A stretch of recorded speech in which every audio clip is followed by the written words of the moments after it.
Así lo afirma el Canon 24 de ese mismo Concilio de Trento. Esto implica que solo Dios sabe cuántas buenas obras hay que hacer y meditar para llegar al cielo, pero el católico regular no lo sabe. El católico romano es un esclavo de su propia creencia, es un esclavo de su propia y falsa iglesia.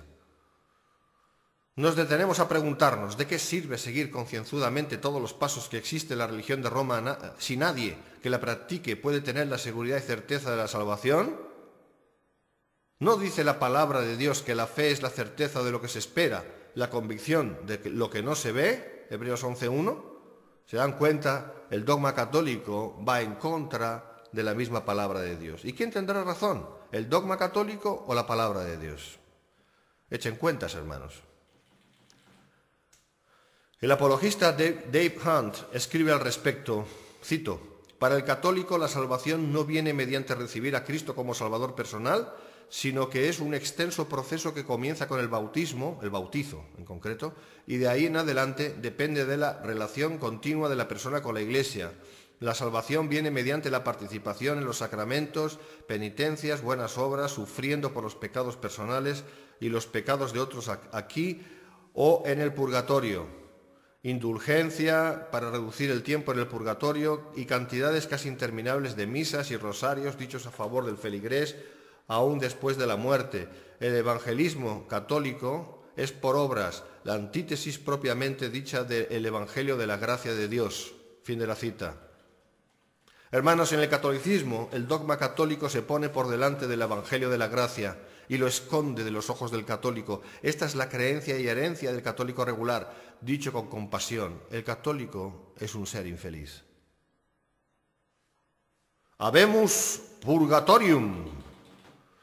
Escuchen, hermanos, el Concilio de Trento, artífice de toda la oficialidad dogmática romana, jesuita por cierto, lo expone, me refiero al concilio, lo expone con claridad meridiana. Cito, «Si alguien dijera que después de la recepción de la gracia de justificación la culpa es remitida y la deuda de la pena eterna es borrada de cada pecador arrepentido, que no queda ninguna deuda temporal a ser descargada en este mundo o en el purgatorio antes que las puertas del cielo puedan abrirse, sea maldito», es decir, anatema.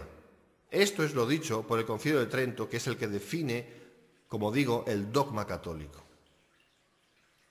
Así pues, para la Iglesia católica la gracia que justifica contradiciendo lo que enseña la Biblia no es suficiente. La gracia no es suficiente para la Iglesia católica. Para esa institución, que es la gran ramera, y hay que decirlo con todas las palabras, el fiel deberá meditar en este mundo y en el próximo en lo que llaman el purgatorio. Los pecados deben ser expiados. Esto puede hacerse en este mundo mediante tristezas, miserias y tribulaciones de esta vida y sobre todo mediante la muerte. Eso es uno de las declaraciones del Concilio Vaticano II.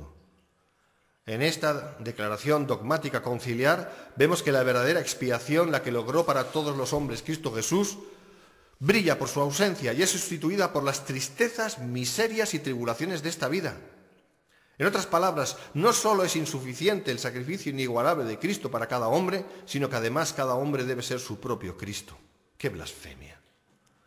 Sobre el asunto de la muerte, como lugar de expiación, Roma sigue diciendo a través del Concilio Vaticano II, cito, «De lo contrario, la expiación debe hacerse en el más allá», bueno, es un país también, «mediante el fuego y los tormentos o castigos purificadores, es decir, el lugar de la purga». Es el llamado purgatorio, lugar inexistente por otra parte. Para el católico la sangre de Cristo no es suficiente para purgar sus pecados. Es necesario el fuego atormentador, el cual, según esta institución, logra purgar dichos pecados. Es el fuego y no la sangre de Cristo. Terrible, terrible, terrible, terrible, terrible blasfemia. Y en el artículo escrito, ustedes lo pueden encontrar en centrorey.org. En la foto 19 ven ustedes la representación del purgatorio con los justos quemándose. ¡Qué horror! ¿Querrá Dios que los que han creído en su Hijo se quemen por siglos en ese supuesto lugar? ¡Qué falsedad! Pues esto es lo que un católico regular está obligado a creer. Y acordémonos de las palabras del cura carismático Tom Forrest, las infames palabras. Cito, como católicos me encanta esto que voy a decir, tenemos el purgatorio, gracias a Dios. Yo soy una de esas personas que nunca llegaría a ver a Dios sin Él. Fin de la cita. Yo te digo, tú no vas a ver a Dios a través del purgatorio. Número 1, el purgatorio no existe. Número 2, si no eres salvo, no verás a Dios. Pero fíjense que Forrest está ansioso por pasar por ese lugar de tormento. A esto se le llama, hermanos, masoquismo. En modo alguno el catolicismo romano puede ser cristiano. En modo alguno. Y sin embargo, como venimos diciendo, muchos evangélicos han llegado a creer que esos infelices católicos son hermanos en la fe. Lo siento, pero no lo pueden ser. Sí siguen creyendo la nefanda e infame doctrina de los papas, por tanto, poniéndola por encima de la Escritura.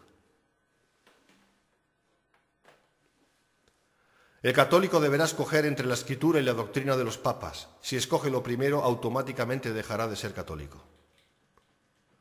Una cosa es clara también, cuando los católicos romanos, que tienen un corazón para Dios, llegan a leer con fe la Biblia, obedeciéndola por encima de los dictados romanistas, encuentran al verdadero Jesús y dejan de ser católicos para ser cristianos, pertenecientes entonces a la Iglesia Universal de Jesucristo.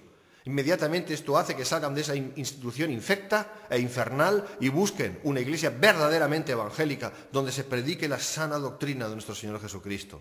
Por eso Roma odia la Biblia, porque sabe que el libro de Dios la denuncia si se le presta atención. Roma, hermanos, aborrece la Biblia.